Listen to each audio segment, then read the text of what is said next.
Good morning and welcome to the National Newspaper Publishers Association's Let It Be Known. It is Monday, November 7th, 2022, just 24 hours before Election Day. Election officials say voter intimidation efforts are worsening. And Michigan, Nevada, and Pennsylvania, three consequential states in this midterms, are no different. Each state has witnessed recent threats to the safety and security of their elections. And it's no secret that voter suppression efforts, especially in the form of voter intimidation, specifically targeting and hurting voters of color the most. One organization is working to protect voters of color in Michigan, Nevada, and Pennsylvania in the face of election threats. That is State Voices. What a network they've put together. And here to talk about it is Brandon Jessup, the Deputy Director of Data Analytics and Movement Technology. Good morning, Brandon. Hey, good morning, Stacey. How you doing? Doing great. Great to have you. Thanks for taking the time out, joining the Black Press this morning. Look, tell us about State Voices. When did the organization begin and what's been the primary focus? Well, State Voices has been a network since early 2006, starting in Michigan, Pennsylvania, and Florida, and a few other states. And it's really been not about like being a very upfront organization. We are the network of 1,200 organizations of partners across the country, focused on year-round civic engagement, right? So when you think about like the successes that you've seen in Georgia over the last few years, when you hear about Michigan and the ballot initiatives that they passed that are pro-democracy, expanding voting rights for Black folks, it's centered around Black, Indigenous, and people of color. It's those types of initiatives that we're proud to say come from our network. And so as State Voices, we make sure that all the framework, all the technology that's necessary to power movements is available to folks like the NAACP, the ACLU, Common Cause, Black Lives Matter, a lot of folks. Yeah. And we see, again, the attacks, not just the suppression efforts, but there's violence, political violence. There's this effort to, by all means, stop voters of color. And you guys truly are have been answering the call. I know that I read somewhere in 2020, you helped lead an election protection hotline, which answered 228,000 calls. Are you anticipating the same thing this year? Well, absolutely. And State Voices is a partner with the Election Protection Hotline, with the Lawyers Committee on Civil Rights, the NAACP, right? So many groups power that hotline across the country to make sure we have right now real-time support for folks who have issues when voting. Now, I will say that we've seen across the country not a lot of challenges up front, but you've seen like in Wayne County here in Michigan, that a candidate for office has challenged over 30,000 voters in Wayne County, specifically targeting Black people. In Arizona, similar actions in Maricopa County targeting Latinx and people of colors in their ballots. In Georgia, in Gwinnett County, just this past October, 22,000 voters were challenged on the voter rolls before they even cast their ballot, right? So these are the activities that are happening, and you don't know about it until after you cast your ballot. Okay, right. So this is that shadow operation that came post-insurrection, that came with all these weird right-wing candidates running for public offices like your county clerks, your county election boards, your school districts, and now they're in position in some states to count the vote. And so when we talk about election protection, right now it's not just about answering the calls when you have a problem at the polls. It's pre and post election as well. And so State Voices, the network is obviously you guys have had to at least double down on your efforts. What are you hearing most, and where is the problems? We mentioned some states, but where are you finding the problems to be worse? I will say that right now there's not a lot of big states with problems right now. You do have like Louisiana, states that have gone through some serious redistricting efforts. Alabama, Pennsylvania, as always. Right now you got a really hotly contested race. But what people are calling the hotline for right now is like, hey, I'm at the right polling location. It's just simple like navigational kind of stuff, and that's great, right? Because now we can see the trend when people talk about voter participation going up. the fact is that, like, yes, more ballots have been cast this year than were cast all of 2018 early votes and absentee ballots. Okay. So, yes, we know that voter participation is up. We know that people of color are voting more in states like Georgia. And we're looking at higher trends in Michigan and Pennsylvania. But tomorrow is going to be key, right? You're going to have a lot of people walking up to the polls. A lot of people are motivated to vote this year. We see in states like Nevada and in North Carolina and Michigan that voters are motivated more than they were in the past to get out and cast their ballot. So you're going to see a higher Black participation in the polls, but the real challenges are going to be tomorrow, the day of, where you see a lot of changes in the law, and the day after, provisional ballots being cast. That's when really that happens on Tuesday, not really the time before. So we encourage as many folks who are in states where you can vote early to do so. It gives you time to fix problems if you have any. Yeah, and you mentioned about going up to the polls. What about fear? Some people are some people in Florida getting arrested for even trying to vote. Oh, Uh, that's one of the most egregious actions I've ever seen. In Arizona as well, right? You saw just this weekend, a judge allowing what they call them those freedom folks, whatever they want to call themselves as. But they used to be called citizen councils, right, in the early 20th century, that they could be 200 feet from a drop box location with loaded rifles, with AR-15s. right. And so this isn't about gun rights. This is about pure intimidation. All right, that's all that is. So, and remember, so they're not only in view of the folks at the drop box, but like in Michigan, electioneers and pollsters and things like that, they're within 100 feet of the doorway to an entrance. So in Michigan, we have similar gun laws as you're talking about in Arizona. North Carolina has similar gun laws as you see in Arizona as well. You have a lot of these open carry states. So believe me, like that whole operation that comes from the right, that comes from that ultra radical attitude in this country that's been alive for not just 6 years. It's been alive way probably most of the last decade. And we could both agree to that. Is very active, and they take the action on election day. So we got to gear up. Once again, if anyone has any issues at the polls, they can call 1-866 our vote, or they can text 1-866 our vote and have a live conversation with an attorney. Yes, there are some people on one side saying that increased law enforcement presence at the polls should help, but I'm guessing many others, including your organization, doesn't necessarily agree with that, particularly when it comes to protecting voters of color. Absolutely not. As that's not the case. I don't want to see no law enforcement anywhere near the ballot or the ballot box, right? We often, as a nonpartisan organization, as a network, we pride ourselves in building coalitions of activists and community members that can get directly engaged and build relationships with election administrators, right? And the folks who are actually working to polling locations in their neighborhoods. Let's be honest, Stacey, you and I both know. It's our aunts, it's our uncles, right? It's our grandparents that work those polling locations, okay? Often those polling locations in our community are our churches. There are schools, right? There are pieces of our community. So it makes sense for us to organize with the same people who maintain that space, and that builds power for them, so we can have those deeper conversations about representation. So we're proud to be able to do that. Yeah. And that's what we encourage. And Brandon, obviously, money and power, some of the most valuable resources in the fight for a healthy democracy. But what kind of relationship building do you believe is needed, and what kind of investments are needed in communities of color? Well, I will always say that the State Voices Network encourages year-round civic engagement. All right.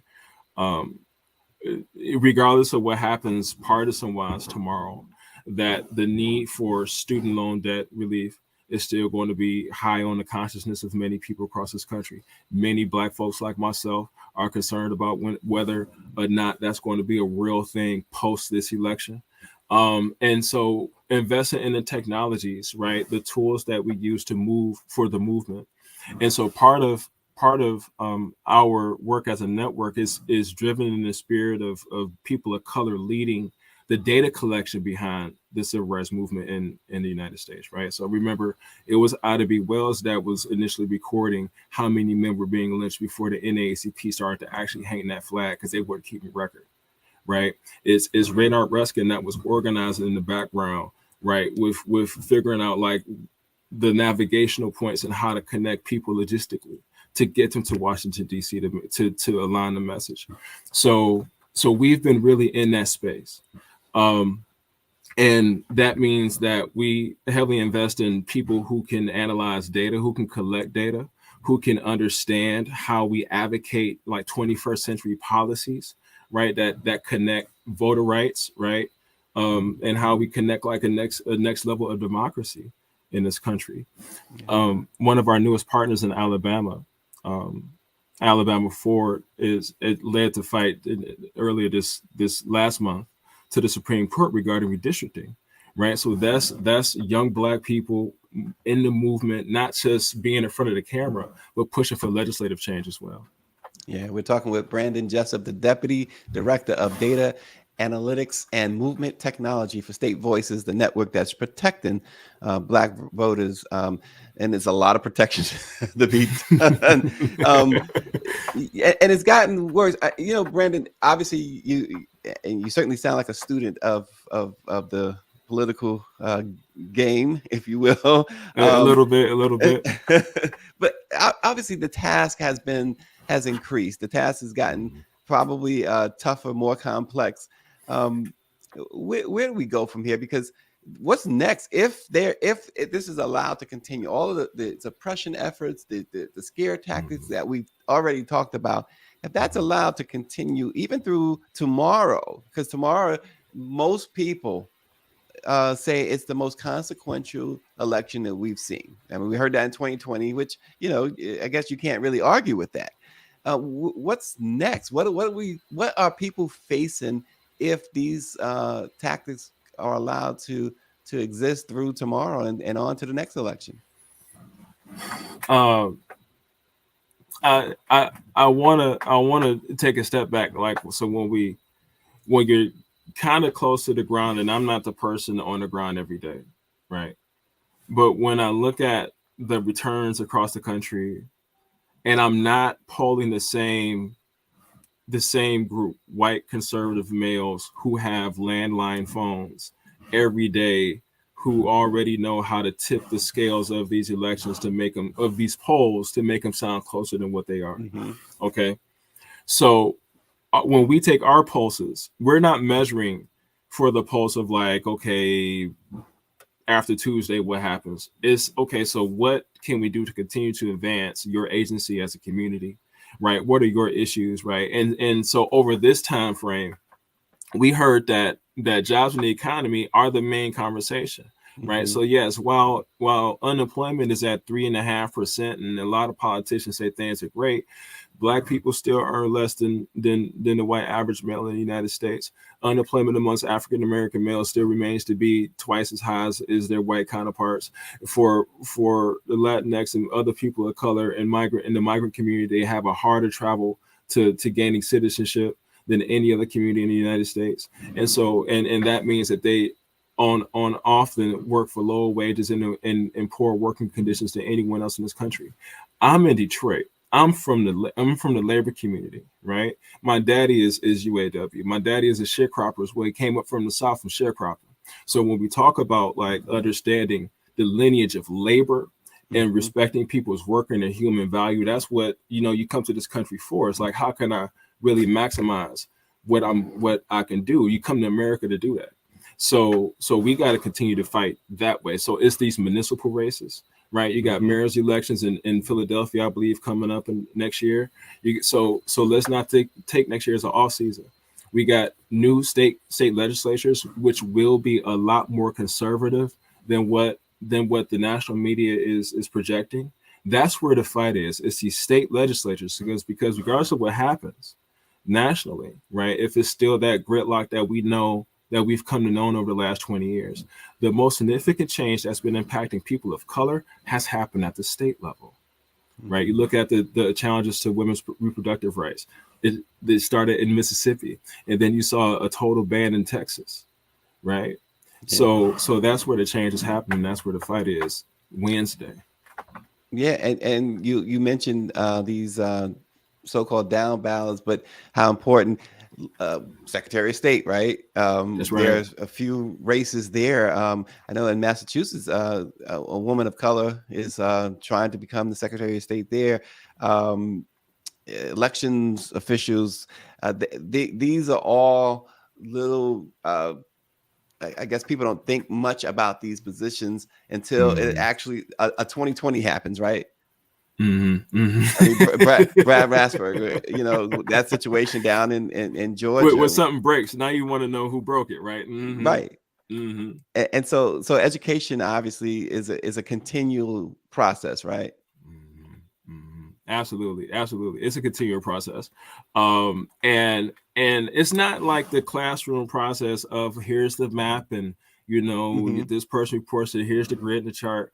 It's we got to show people how to navigate, civically, right? That's really what it is, and that's when we start to see the points in like local government that are broken, right? And you talk about how cities like Detroit can go through a whole entire bankruptcy and their seniors lose pensions. You talk about losing 80% of some of their pensions, right?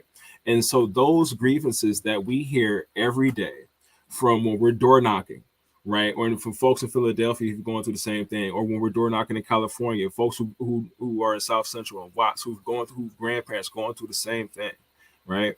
And you're watching all these communities go bankrupt, and then but you hear the issues about, well, hey, I've been trying to get my park to get the grass cut for the last 6 months, right? It's those basic things. So we're helping folks to make those connections, and so now getting that feedback that like, yes, we do need better folks to run for office when it comes down to city council.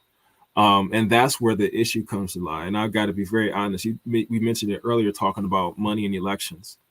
That's where the hurdle lies for our community, Hmm. right? It's elections are becoming more and more costly, even though the barriers to entry are low, right?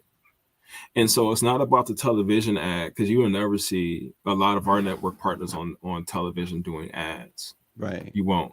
It's the direct connections and relationships. Because I know the pastor at the church, because we've been having breakfast for the last 10 years, because we stay around the corner from each other.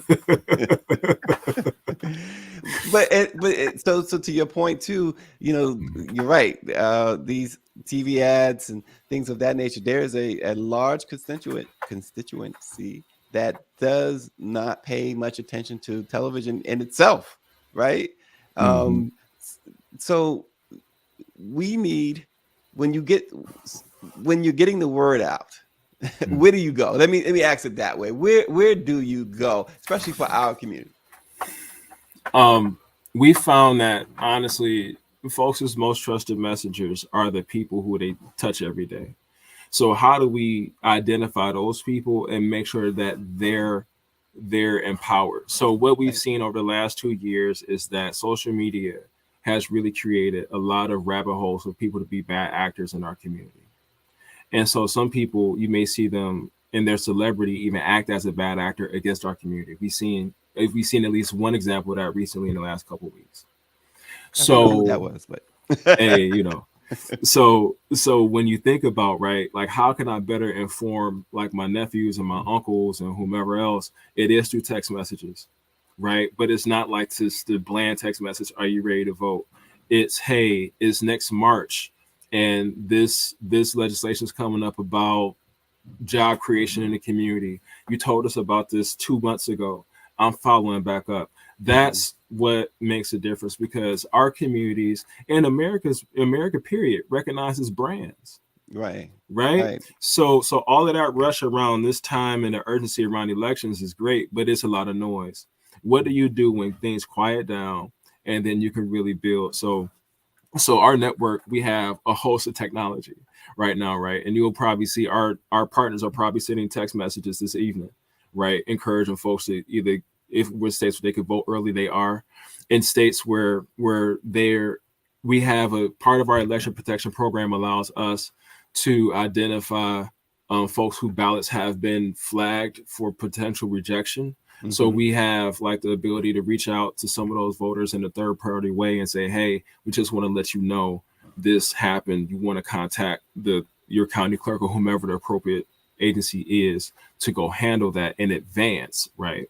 Because those are the things that make a difference tomorrow. It's those 100 votes here, those 20 votes there, right, that make a big difference.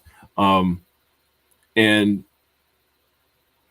making sure like the people are speaking in their voice, our partners are speaking in their voice, Yeah. right? So it's like it's watching a message come from one big national group spread out thousands of ways, and you just watch it return with 36 million folks voting early. Brandon, when you look at history and you look at the civil rights movement and SNCC and SCLC and all the work that they did to ensure voting rights, people of color, um, we look in, more than a half century later, we're talking about protecting voters of color. Does it make sense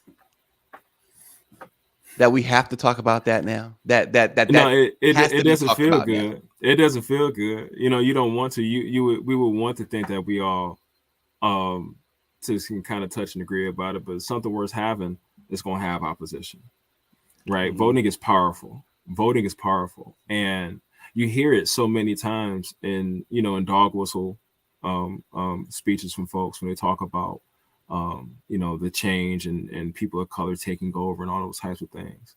Like, so you hear about in the dog whistles, but the fact is, like, yes, as more people of color engage in democracy, um, we can definitely sway and lead this country, right? It's lead this country. I think that's what people need to really grasp. You saw it in Georgia. Regardless of what happens, I think that you will see that people of color right now are 35% of the early vote. Black folks specifically are 35% of the early vote. So if they only 13%, right, of the state's population, but if they 35% of turnout right now, like, that's power, Mhm. right? You know what I'm saying? You double your representation. Yeah. So let's, when we start to talk about stuff like that, like, yeah, let's look at it that way. And speaking of power and black voters, are they recognized? Do you find black voters recognize the power that they have? Um, I think we need to do a better job talking about that. I really do. I think we start talking about it in partisan ways and how it translates into parties and stuff. But you and I both know, I think, like, being in this space about civil rights, being advocates for the community, and like, yeah, like, when do you go back and assess what you really did? A lot of folks are announcing agendas, but we never talk about the review of what's happened because they look at it from a spirit of, did this meet my agenda? That's not what it is. The work has been continuous, like we said earlier. This is a continuum of work. So as we advance voting rights, as we codify, right, voting rights and as constitutional rights in states like Michigan, right, we know we got a long way to go when you think about it. You really do. We shouldn't have to have a Voting Rights Act of 1964 be the last piece of substantial legislation that looks at our voting rights as a community, right? And you've seen it just be picked apart in the Mhm. Supreme Court. So, and I think right now with them talking about affirmative action, they're going to probably pick at some of the last strings of what race matters in this country, right? Does race matters in this country anymore? That's a question that we're looking at. Mhm. And you're right. The Supreme Court is currently weighing that affirmative action, um, ostensibly due to Harvard and UNC and their admission policies, but that is not just restricted to that, right? I mean, that's far reaching right there, isn't it? That's right. That's right. And I was 20 years ago now, I was organizing here in Michigan regarding Bollinger versus Gratz, the initial affirmative action case in Berkeley versus California, Bakke versus California, University of California, Berkeley.